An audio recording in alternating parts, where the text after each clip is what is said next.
ఏపీలో వచ్చేసరికి ఇటు స్టూడెంట్స్ పరిస్థితి అయినా గానివ్వండి, అటు పొలిటీషియన్స్ పరిస్థితి అయినా గానివ్వండి, ఎలా ఉందంటే, సో ఇప్పుడు మనకు రాష్ట్రం డివైడ్ అయిపోయిన తర్వాత ప్రత్యేక హోదా ఇవ్వకపోవడం పెద్ద దెబ్బ అయిపోయింది. సో దాని గురించి వచ్చేసరికి ఏంటంటే, గత 10 ఏళ్లలో వచ్చేసరికి చిన్నగా లాక్కొస్తా ఉన్నారు. అయితే గత ప్రభుత్వం వచ్చేసరికి 772 కోట్లు రీయింబర్స్‌మెంట్ కింద బకాయిలు అంటే అన్ని రకాలుగా వసతి దీవెన వీటి కింద బకాయిలు ఉంచి వెళ్ళిందని చెప్పేసి. అంటే నిధులు కరువై ఉండొచ్చు అప్పటికి. అయిపోయి ఉండొచ్చు. ఖజానా ఖాళీ అయ్యి ఉండొచ్చు. సో బకాయిల కింద పెట్టి వెళ్ళింది అని చెప్పేసేసి ఇప్పుడున్న ప్రభుత్వం చెప్తా ఉన్నారు. అయితే ఇదంతా ఎందుకు చెప్తున్నానంటే, మీ అందరికి కూడా ఆర్‌టీఎఫ్ ఏదైతే ఉంటదో రీయింబర్స్‌మెంట్, సో అదొచ్చేసరికి మొన్న టీడీపీ వాళ్ళు 572 కోట్లో, 73 కోట్లో రిలీజ్ చేశారనమాట. ఇంకా 206 కోట్లు మాత్రం రిలీజ్ చేయాల్సి ఉందని చెప్పేసి వాళ్ళు చెప్తా ఉన్నది. అయితే రీయింబర్స్‌మెంట్ నిధులు మొత్తం కూడా విడుదల చేయాలని చెప్పేసేసి ఇప్పుడు గత ప్రభుత్వం వాళ్ళొచ్చేసరికి ఫీజ్ పోర్ అని చెప్పేసి ఈ ఫిబ్రవరి 5న ఒక కార్యక్రమాన్నయితే నిరసన కార్యక్రమం చేపట్టారు. కానీ ఇక్కడ వచ్చేసరికి దాన్ని మార్చి 12కి వివిధ కారణాల వల్ల పోస్ట్‌పోన్ చేయడం అయితే జరిగింది. అయితే మొన్న 572 కోట్లో, 73 కోట్లో ఈ 573 కోట్లో మేము విడుదల చేశామని చెప్పారు కదా! అయితే మొన్న చేస్తా అన్నారు. చేశారని చెప్పేసి కొంతమంది స్టూడెంట్స్ కూడా పెట్టారు. ఇంకా 206 కోట్లు రిలీజ్ కావాలనమాట. అవి కూడా మేము 3 రోజుల్లో విడుదల చేసేస్తామని చెప్పేసి విద్యాశాఖ మంత్రి గారైతే చెప్పటం అయితే జరిగిందనమాట.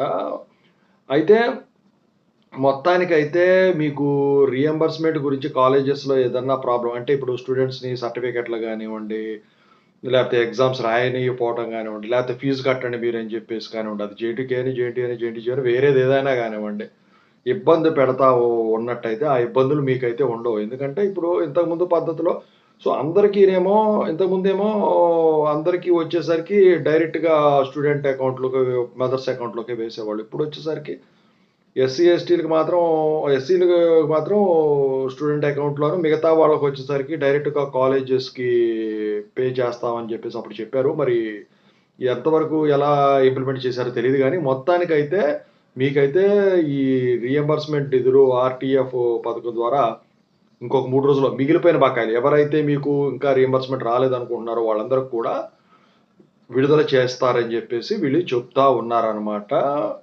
సో మరి చూడాలి ఏం జరుగుతుందో ఏంటో. సో మీలో ఎంతమందిని కాలేజెస్‌లో ఇంకా ఇబ్బంది పెడుతున్నారండి? ఈ రీయింబర్స్‌మెంట్ గురించి సర్టిఫికేట్‌ల పరంగా గానివ్వండి, ఎగ్జామ్స్ పరంగా గానివ్వండి, హాల్ టికెట్‌ల పరంగా గానివ్వండి.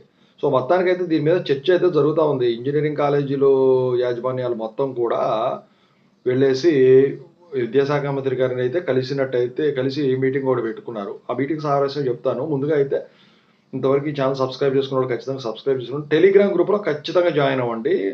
ఇక మీకు ఏమైనా డౌట్స్ ఉంటే కాల్ మీ 4 యాప్ ఐడీస్ అందుట్లో ఇచ్చాను. వాట్సాప్ గ్రూప్‌లో ఇచ్చాను. కాల్ చేయొచ్చు. So software course work support channel కూడా డిస్క్రిప్షన్‌లో ఉంది. సబ్స్క్రైబ్ చేసుకోండి. ఇక మీటింగ్ పెడితే ఆళ్ళేంటంటే క్వాలిటీ ఎడ్యుకేషన్ ఇవ్వాలని చెప్పేసి ఆయన చెప్పడం అయితే జరిగిందండి. చెప్పిన తర్వాత ఇంకో 2, 3 రోజుల్లో మీకు మిగతా బకాయిలు కూడా విడుదల చేసేస్తాం అని చెప్పేసి ఆయన చెప్పడం అయితే జరిగింది.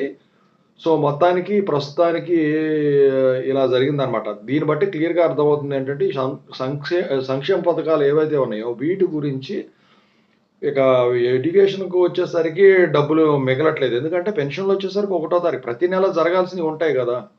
సో దాంతో పాటు ఇంకా మళ్ళీ కొత్తగా ఏవో రాబోతున్నాయి. సో ఇవన్నిటికి డబ్బులు కావాలంటే మరి ప్రత్యేక హోదా గూడా లేదు. హ్మ్. సో ఇదనమాట ఓవరాల్‌గా. సో కట్టగలిగినోళ్ళేమో కట్టేస్తున్నారు కాలేజీలో. కట్టలేని వాళ్ళు సర్టిఫికేట్ కోసం వేచి చూస్తా ఉన్నారు. మీరేం టెన్షన్ పడాల్సిన పని లేదండి. బయట ఇంకా ఊపందుకోలేదు. సాఫ్ట్‌వేర్ ఇప్పుడిప్పుడే మళ్ళీ ఫ్రెషర్స్‌కి ఊపందుకుంటుంది. ఓకేనా? Thank you so much.